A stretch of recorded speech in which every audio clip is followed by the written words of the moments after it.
Dalam perjalanan kami menjelajahi Maluku Utara, kami menemukan sebuah hutan yang menyimpan kisah nyata yang membuat kami merinding.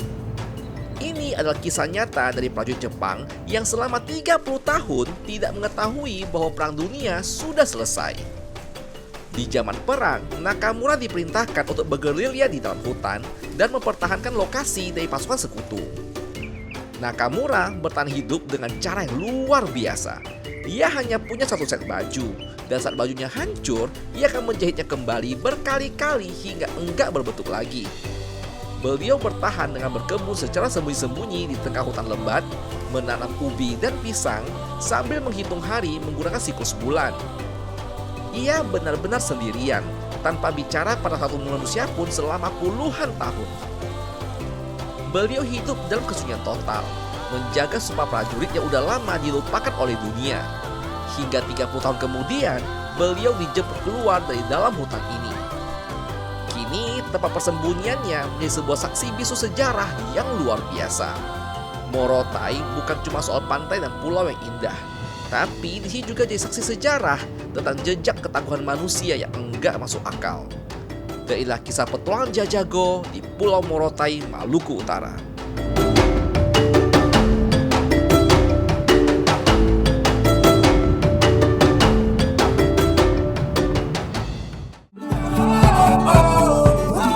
Kami adalah pasangan yang memutuskan untuk full-time keliling Nusantara.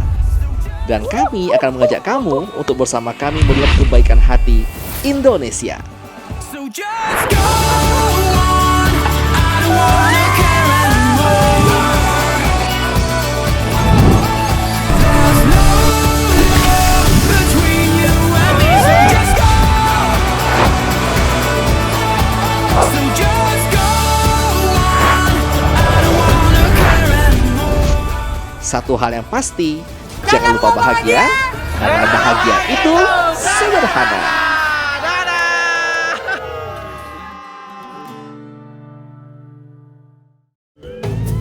Pada episode sebelumnya, kami berlayar untuk menjelajahi pulau-pulau yang ada di Morotai. Di sini, kami mendarat di sebuah pasir timbul dengan air sebening kaca.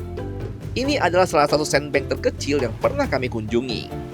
Perjalanan berlanjut ke Pulau Galo-Galo dengan dermaganya indah dan kami bertemu dengan para nelayan serta pembudidaya rumput laut di Pulau Kolorai yang masih tradisional. Kami juga merasakan pengalaman berlari menyusuri jembatan pasir di Pulau Dodola, sebuah jembatan unik yang hanya muncul ketika air laut surut dan akan hilang kembali ketika air pasang. Lalu kami juga bertemu dengan Pak Min, seorang pria yang memutuskan untuk hidup sendirian di Pulau Kokoya. Beliau tinggal di sebuah gubuk tanpa listrik dan bertahan hidup hanya dengan memancing ikan dan mengelola kebun kelapanya. Walaupun ternyata beliau menyimpan sebuah rahasia besar, bahwa beliau tidak benar-benar tinggal sendirian. Pak Min ternyata hidup berdampingan dengan kaum Moro, makhluk tak kasat mata yang dipercaya sebagai penjaga dari tanah Morotai. Perjalanan kami tutup dengan menghadapi ketakutan terbesar kami, sebuah momen di mana kami harus memberanikan diri untuk menyelam di lautan yang masih dihuni oleh ratusan ikan hiu. Pengalaman pertama kami berhadapan langsung dengan penjaga lautan Morotai. Kisah itu sungguh nggak bakal kami lupakan. Morotai masih memiliki banyak misteri yang menunggu untuk dijelajahi. Dan inilah kelanjutan kisah Jajago untuk hari ini. Selamat pagi, kembali kita di Jajago jalan-jalan gokil. Ini adalah kelanjutan dari episode Pulau Morotai. Hari ini kita berkesempatan untuk jalan-jalan keliling pulau lagi. Kita naik mobil bareng dengan Bang Tio ya dari The Aloha Resort. Kita akan pergi ke beberapa destinasi yang berada di sekitar ya selatannya Pulau Morotai. Iya. Kita berangkat dulu.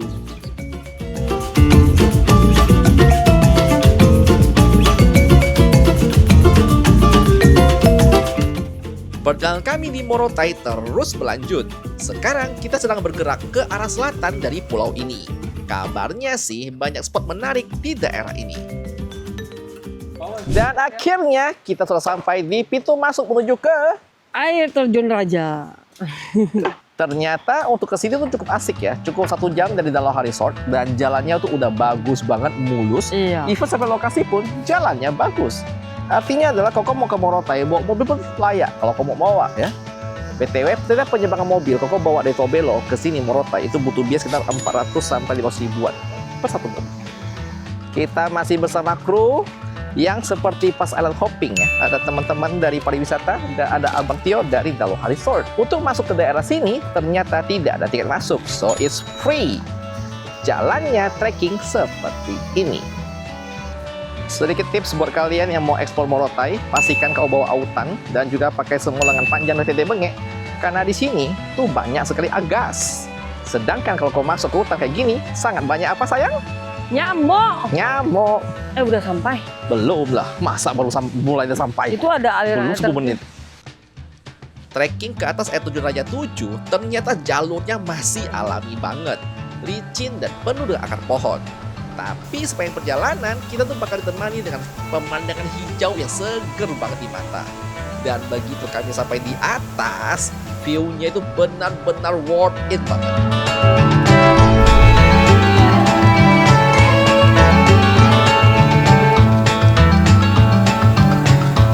Ini view-nya tuh keren sekali. Karena ternyata kalau kamu pakai mobil aja, kau tuh bisa jalan Tadi malam lagi. sampai ke puncak tertinggi air terjunnya dengan view ke bawah gitu loh. Asal kau tak fobia tinggi ya. Dan kita paling mentok cuma bisa sampai di sini karena di bawahnya sudah langsung jurang ke bawah tuh tinggi sekali. Kena mental lah gue, seram. Iya.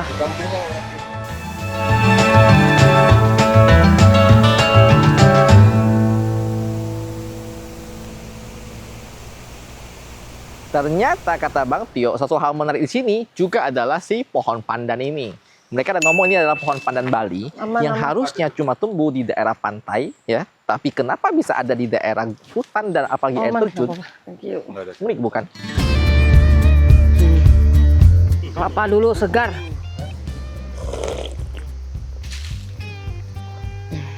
Manis. Sekarang kita mau lihat air terjunnya itu dari bawah. Tadi udah kan dari atas kan. Sekarang mau dari bawah. Ada berapa tangga? Ayo. 100-an ocipa. Nggak tahu. 180-an tangga kata Bang Tio. BTW agak belumut, so hati-hati lah ya. Iya. Agak belum. Dan rel ini pun besinya tidak reliable. Selain dari atas, kita tuh juga bisa nikmati keindahan air terjun Raja 7 dari bagian bawah. Namun perjalanan turunnya tuh ternyata jauh lebih ekstrim. Kami tuh harus melewati 180 anak tangga yang berlumut dan cukup licin. Apalagi buat yang punya fobia ketinggian kayak Ceriana. Momen ini sangat menantang. Jadi buat kalian mau ke bawah, terutama di musim hujan, harus 2 kali ekstra hati-hati ya. Bagus ya. Keren.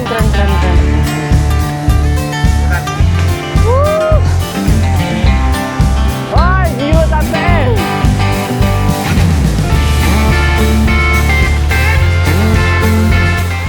Akhirnya kita sampai ke bagian pas di bawah air terjunnya. Bagus sih, dia detail tuh kayak ada berudak-berudak gitu loh. Dari bawah, keindahannya terasa jauh lebih megah.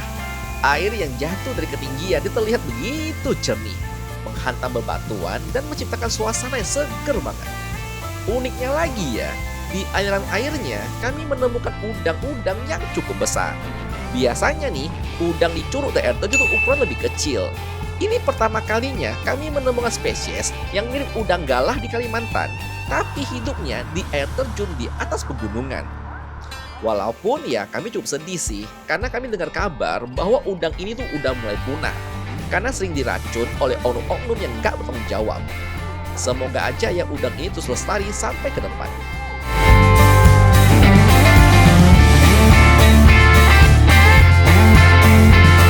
Oke, hari ini kita telah selesaikan air terjun yang sangat tinggi ya.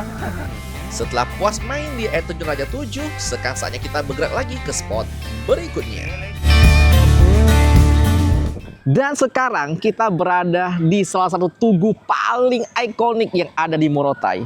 aku rasa kisahnya itu udah mendunia banget ya. Inilah kisah tentang Teruo Nakamura, Iya. seorang prajurit Jepang yang bersembunyi dalam hutan selama 30 tahun karena dia nggak tahu bahwa perang dunia itu tuh udah selesai.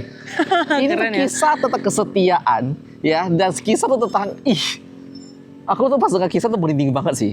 Aku pas lihat kisah ini aku bilang ini harus diangkat. Ini kisah yang wajib diangkat di Morotai karena menurut aku tuh ini sangat-sangat mengharukan dan sangat-sangat menggugah hati. Dan kabar gembira, kami akan masuk ke dalam ya untuk melihat secara langsung kondisi hutan tempat si Bapak Teruo Nakamura ini bersembunyi. Se-ekstrim apa dan separah apa, aku penasaran banget mau lihat. Yuk kita ke dalam.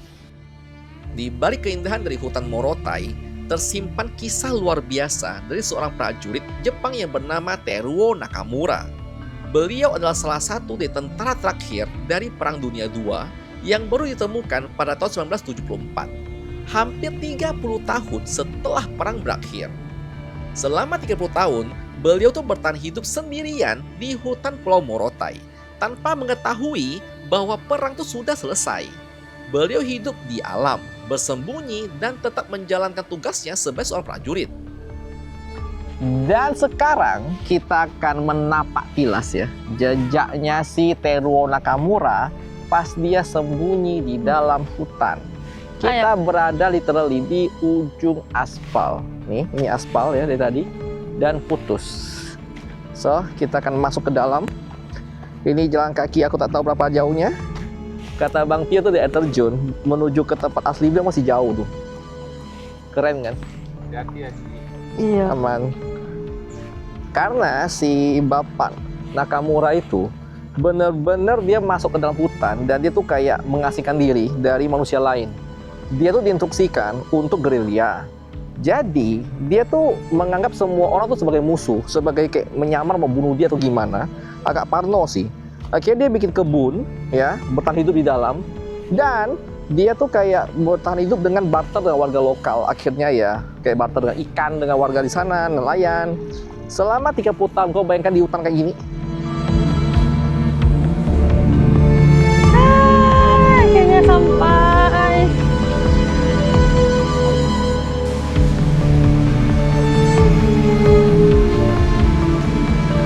Ini mungkin salah satu sumber airnya Bapak Teruo Nakamura nih. Kan kita lagi mau trekking naik ke atas lagi untuk kayak napak tilas jejak beliau zaman dahulu kala. Bale boy. Ini udah jauh lebih enak kan dibuat oleh pemerintah senyaman ini. Naik gampang ya.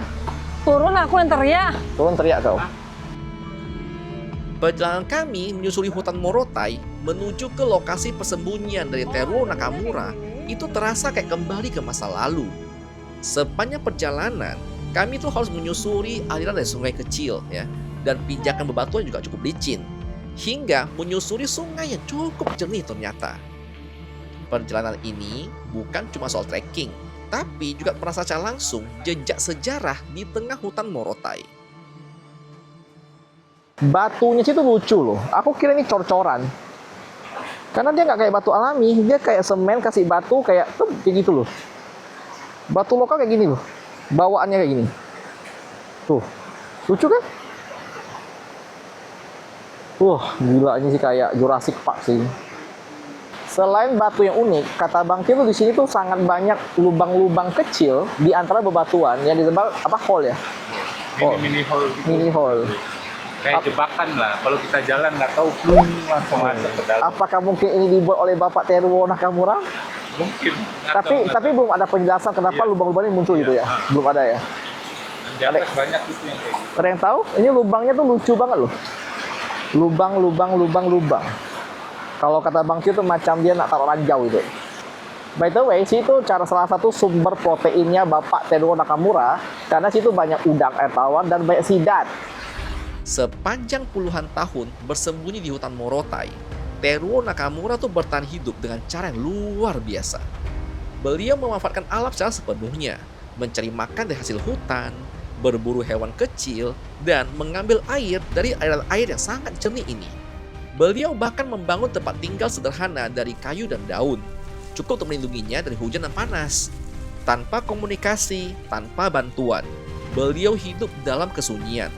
tetap berpegang teguh pada sumpahnya sebagai prajurit dari masa Perang Dunia Kedua. Kisah itu jadi bukti mengenai kesetiaan yang gak pernah pudar selama puluhan tahun meskipun dunia sudah melupakan dirinya.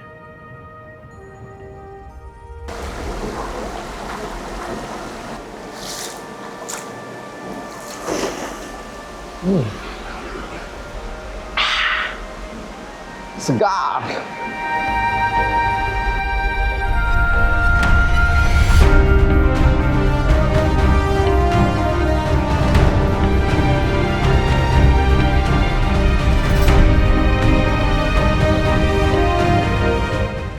Aku dengar katanya si Teruo Nakamura tuh bikin pencatatan tinggalnya dia sejak dari awal dia masuk hutan, yaitu dia catat berapa lama dia ada di hutan. Kayak gini kali ya.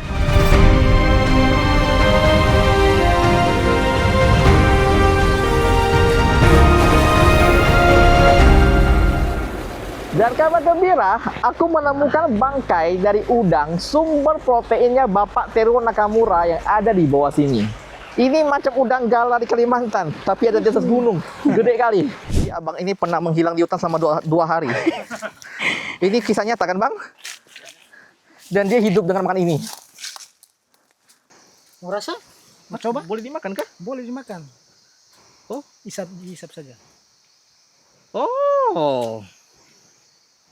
Kayak gini buahnya. Apa nama buah ini? Golobe. Bisa ditelan, bisa juga dibuang. Kemarin tuh anak gimana cerita bisa hilang 2 hari di hutan. Ah, yang itu ya. Yang mana hilang? Itu. Berdua hilang bersama. Teman, satu loh. Sampai 2 hari. Lalu dicari sama orang kampung lah. Iya. Slow kali itu cerita, iya gitu. Biasa ya gitu. Jadi sebenarnya heboh apa kisahnya si mereka berdua ini? Itu dia hilang tuh pas lagi cari udang 2 hari ya lu ya Ali ya. Terus dia nggak bawa korek api, nggak bawa apa. Lu tidur di mana Ali? Di atas pohon ya? Pohon. Di atas pohon tuh. Karena kalau di hutan sini masih banyak sejenis piton kayak gitu. Kalau ular berbisa nggak ada. Kok slow kali ceritanya dia tuh kayak biasa ya gitu 2 hari hilang gitu. Itu makanya saya juga bingung. Mukanya Apa gara-gara hilang jadi dia begitu ya kok? Bisa jadi. Golobe. Asam manis gitu ya. Kok punya karena sedot, nggak boleh gigit. Kalau gigit jadi pedas. Oh, bijinya jangan digigit kali, Ci. Enggak, aku nggak gigit bijinya. Lalu gimana rasanya? Pedas manis, asam manis. Macam ada kunyit itu? Kayak sirsak mini rasanya. Kok ada pedasnya? Kau macam mana? Bukan pedas, asam manis. Ah. Kayak sirsak mini ya. Kau bisa tidak kenyang makan itu? Makin lapar karena dia asam. Ah, tuh bertahan hidup dia tuh. Bertahan hidup dia, Beb. Ini kayak nenek moyang sirsak yang belum di GMO, belum di. Nenek moyang Iya. sirsak. Dia kayak pisang. Pisang tuh awalnya tuh adalah sesuatu yang di hutan yang baik bijinya dan besar kayak gini loh. Kemudian didomestifikasi, dikawin silangkan, di breeding ya. Istilah tuh GMO lah ya, genetic modified tetek bengek itu. Dan dia bentuknya berduri nih. Iya, bener Kayak kayak sirsak. itu dari sirsak kecil. Aku rasa ini yang di Tapi breeding ini sampai nggak jadi. bisa kenyang, Beb. Lu makan 1 biji 1 buah pohon juga nggak kenyang. Enggak. Malah Iya, ya. makin cepat lapar karena dia asam. Pak D bertahan hidup dengan mencari pakis. Hati-hati. Mantap Pak D. Berapa kilo kita dapat Pak D? Berapa kilo belum? 1 hari besok sini lagi. Habis lah dipetik Pak D nih satu Ini pakis yang kayak di Ponti bukan, Beb? Mirip. Pakis paku limbong kan? Kok itu kayak agak keriting kecil ya? Oh, Mantap Pak D. Kita rehat dulu di Desa Nakamura. Ya, di sini kita memotong kelapa. bukan memotong, memalak. Bukan aku yang malak Udah sih. minta izin, John. Bang Tio yang malak kelapa. Saya cuma menerima kebaikan warga lokal. Nama desa itu Desa Nakamura dan ini tempat yang sangat chill banget ya. Bayangkan ya, tinggal di sebuah desa yang sangat chill. Kelapanya tuh pendek-pendek tinggal dipetik ya. Airnya dingin loh, John. Air gunung ya? Sini lumayan sejuk. Karena memang di Morotai kan dia punya sumber air itu dari perbukitannya, betul. Oh. anak-anak main bola, ya. Jalannya sepi, lahannya luas-luas karena antar tetangga tuh jauh-jauh. Tadi kita habis ngejokes dengan Bapak D ya, dia bilang kan di Jawa tuh apa daerah ibu kota tuh sepi-sepitan.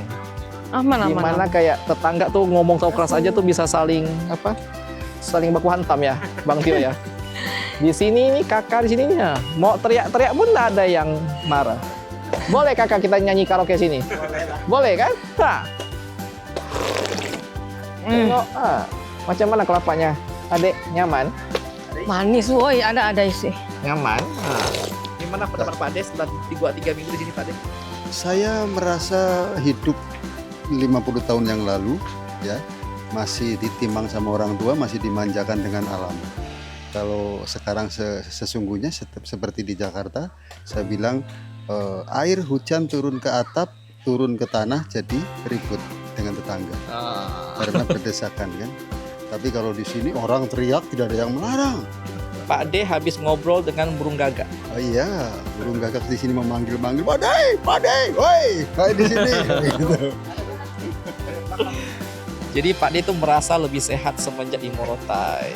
Matahari mantap Pak D. Matahari luar biasa.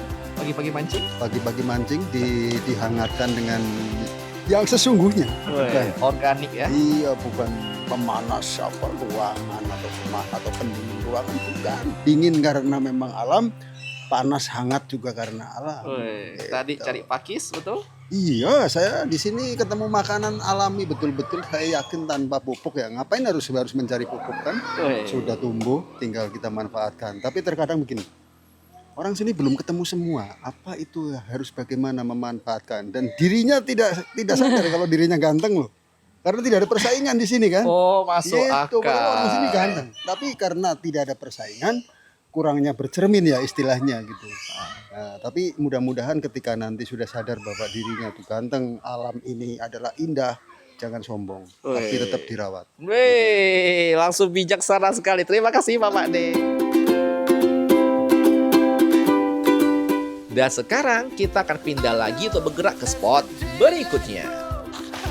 Dan kita sekarang berada pada sesi berikutnya. Ini namanya Tanjung Dehi Gila. Tempat ini pas kalau dari peta tuh ada di ujung ekor parinya si Pulau Morotai. Ini adalah wilayah KEK-nya si Jabar Baca Group juga. Dan dari Tanjung ini kau bisa nengok pemandangan yang luar biasa. By the way, kalau kau cari di Google, yang di Dehi Gila ini juga ada sebuah kisah tentang desa yang dipindahkan dari selatan ke arah utara karena di sini tuh tidak ada air bersih. Sini tuh karang bawahnya, jadi dipindah ke lebih atas sana. Dan wow, view-nya luar biasa. Dan, wih, ini sakit nih. Dan selamat datang di safari Ya ada. Alau Morotai. Maluku Utara. Hey! Oke. Dan selamat datang di safari dengan kearifan lokal Indonesia yang ada di Maluku Utara. Kufenya Mami Imawa. Tak jadi. Belum, ini aman. Wih, ini aman. Kamera kau yang tak aman. Ini aman nih. Wih, berdiri weh. Wih. Sudah terbuka kah? Ya. Oke, berhenti sebentar. Kita pakai drone dulu.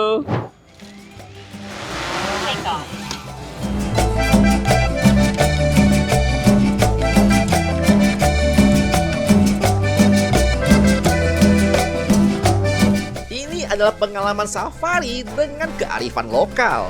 Enggak perlu jauh-jauh sampai Afrika. Walaupun ya binatangnya sedikit berbeda, namun vibes-nya tuh nggak kalah kan. Landscape yang dilewati juga bervariasi. Dari savana padang rumput yang ditemani suara ombak dan juga laut biru. Enggak perlu hiburan mahal, cukup naik di belakang bak mobil aja, udah sebahagia ini. Sesuai tagline Jajago, bahwa bahagia itu sederhana. Dan sekarang kita akan pindah lagi untuk bergerak ke spot berikutnya. Oke. Jadi kita pertama kali mau naik bentor kembali ke resort. Ini kali kedua. Yang pertama di Gorontalo ya John ya? Betul. Lupa gua. Ini kali kedua kita. Yuk, let's go. Jalan dulu. Dari Taman Kota kita menuju ke Resort The Aloha itu, The Aloha Resort. Itu harganya Rp50.000. Morotai itu pulau yang seru ya, Beb. Iya. Sangat slow living, chill. Dia juga infrastruktur cukup oke. Walau sinyal selama Sinyal masih oke loh. Iya, kita tadi di kita di Pulau pulau tadi masih oke ya. di luar dugaan. Kalau kalian mau keliling kota ya dengan cara yang lebih lokal, naik bentor adalah solusinya. Sambil duduk santai, kami tuh diajak menyusuri sudut-sudut kota dengan angin sepoi-sepoi, senyum dari warga lokal, sampai pemandangan laut yang sesekali terlihat. Melewati jalan-jalan yang nggak biasa, semua tuh bikin Morotai terasa begitu istimewa. Aku suka dari bentor ini adalah dia tuh masuk ke jalan-jalan kecil. Jadi kau kayak lagi masuk komplekan. Anda harus jalan besar. Oh, ini jalan di blok karena ada kondangan. Apa? Oh, hari ini kondangannya, Beb, malam. Iya hari ini ya. Bukan jam 10 ya. Oh, tuh udah standby semua bentor. Oh iya tuh. Udah nanti malam deh. Di sore hari, mesti ngapain kalau ke pulau? Sunset. Jadi di Manyala, abangku. Ini adalah satu spot yang paling dekat dengan kota Daruba. Iya. Namanya adalah Taman Kota. Yes. Dan di sini hidangannya yang wajib juga sama kayak Ternate, yaitu Buraka dan Goroho. Yeay. Nggak ada mulu bebek kah? Ulu bebek sama aja sih sebenarnya. Ini adalah spot yang direkomendasikan oleh Bapak Tio ya, luar biasa sekali. Syadu kali. Wey, Manyala. Very slow living. Ini sunset keren banget, di mana kau bisa tengok langsung pelabuhan, di sana pelabuhan Daruba dengan aktivitas warganya, sibuk mancing lah, ada yang berenang lah. Yes. Sunset seharga $1 juta dibayar hanya dengan goraka dan juga pisang. Since 99. Bahagia banget, bisa nyantai, bisa ngecil dan sunsetan di taman kota, di tepian laut dengan ditemani gurakaku yang hangat. Dan ini cuma modal 10.000, kita sudah menikmati sunset yang indah. Dan masih ada pisang goreng kita pesan, itu harganya itu 25.000, udah termasuk paket teri dan kacang. Gila, ini asik banget sih. Time to let go, so come what may.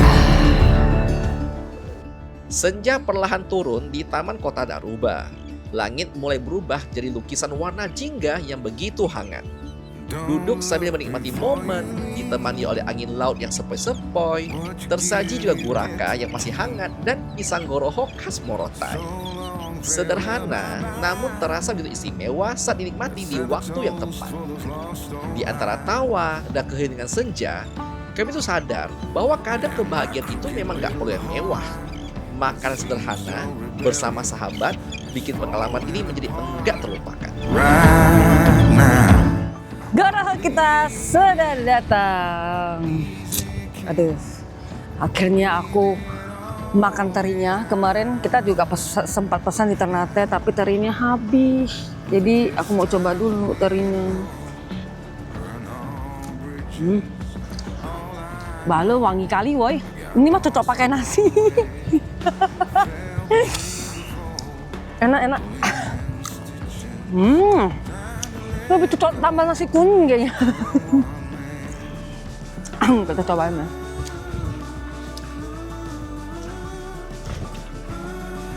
Oh, pisangnya ini lembut lah. Goroho yang di sini lembut, Jon. Enak. Kemarin yang makan di Ternate gorohonya agak keras, yang ini lembut. Kemarin aku nggak bisa gigit, sekarang aku udah bisa gigit.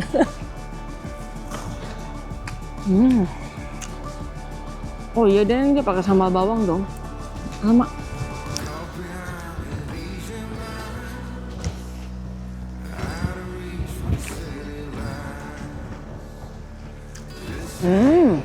Emak sambal bawangnya.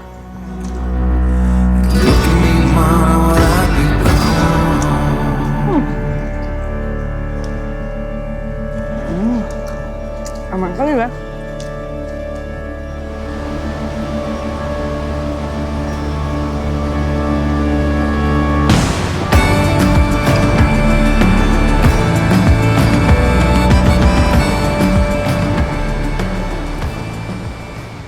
Dan selamat malam. Ini sudah di sekitar jam 8:30 waktu lokal. Kita dapat informasi ada acara kawinan lokal di Morotai. Dan salah satu hal yang aku suka dari adat Timor adalah situ ada acara nama Baronggeng. Bersama langsung warga lokal di sini. Halo. Ada Bang Iwan juga mana?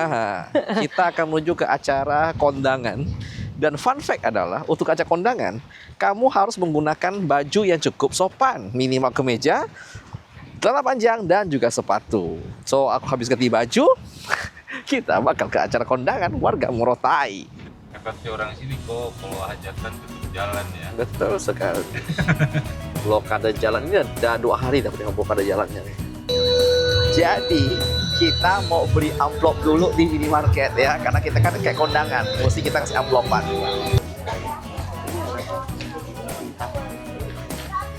Ikut. Iya. Oh langsung kasih. Oh iya. Oh langsung di sana. Oh. Ngikut Gua tahu. depan. Mana gua tahu. Mau dipilih yang mana? Ini apaan sih? Lucu banget. Oh, souvenir. Iya, lucu banget. Terima kasih. Sedikit di luar dugaan kami, acara pernikahannya itu sangat khusyuk dan sangat sakral ya Beb ya.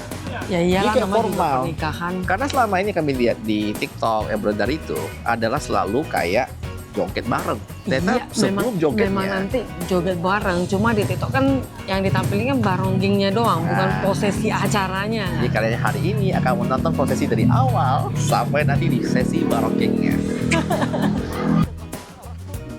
Di Maluku Utara, prosesi perkawinan adat tuh bukan sekedar penyatuan 2 insan, melainkan 2 keluarga besar. Setiap tahapannya itu penuh dengan makna. Dimulai dari proses lamaran yang melibatkan musyawarah keluarga, hingga penyerahan adat sebagai simbol keseriusan dan juga penghormatan.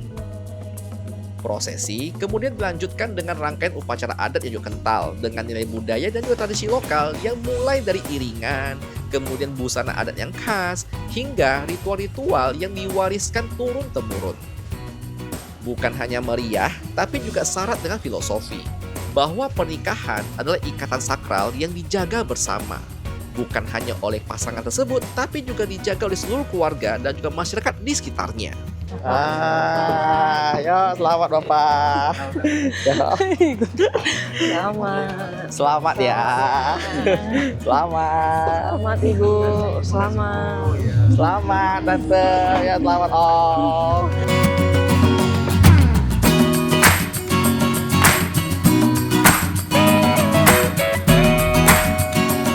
Aku lapar, numpang makan. Jangan percaya nggak? Ini rendangnya kayak buatan mamaku. Enak, woy.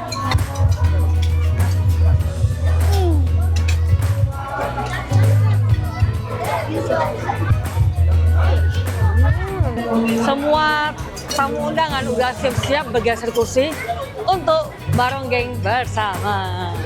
Jadi ada 2 tipe baronggeng. Satu baronggeng penghormatan, yang kedua itu baronggeng adat.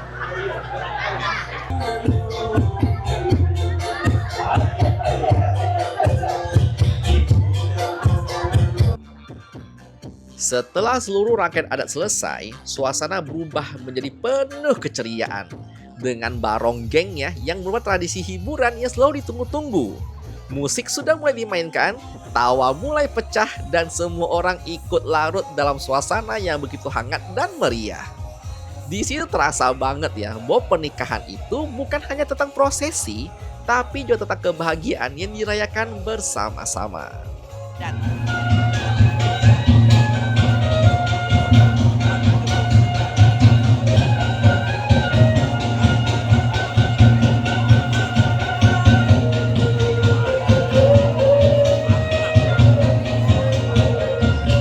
Acara pernikahannya seru banget ya. Ini pertama kalinya kita mengikuti adat pernikahan tradisinya Maluku Utara. Baronggengnya seru banget. Kayaknya tempat lain kayaknya nggak ada deh. Mantap. Dan sampai sini dulu ya episode kita untuk hari ini. Masih sangat banyak hal yang mau kami ceritakan, namun masih ada proses editing ya. Buat kalian yang mau update posisi kami, selalu pantau di Instagramnya Jejago Keliling Indonesia. Karena di sana Ciriano tuh bakal update setiap harinya. Dan seperti biasa, jangan lupa bahagia karena bahagia itu sederhana. Dadah.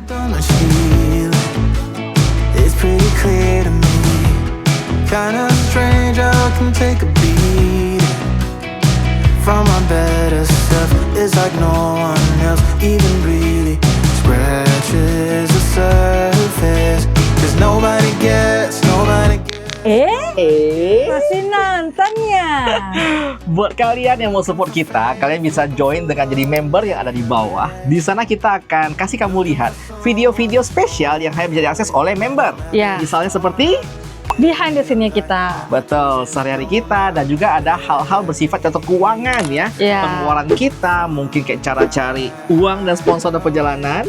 Ataupun hal-hal yang kadang-kadang nggak bisa kita ceritakan di konten pada Benar. umumnya ya, karena ada hal-hal yang cukup sensitif kalau kita kasih di publik. Oke, so kami tunggu kalian di fitur membership. Thank you banget buat kalian yang jadi member ya. Berkat Anda lah kita bisa terus membuat video seperti ini ya. Benar. So thank you sekali lagi ya. Selamat bergabung di membership Jajago dan bergabung keluarga besar kita ya. Ditunggu semua di sana dan Dadah!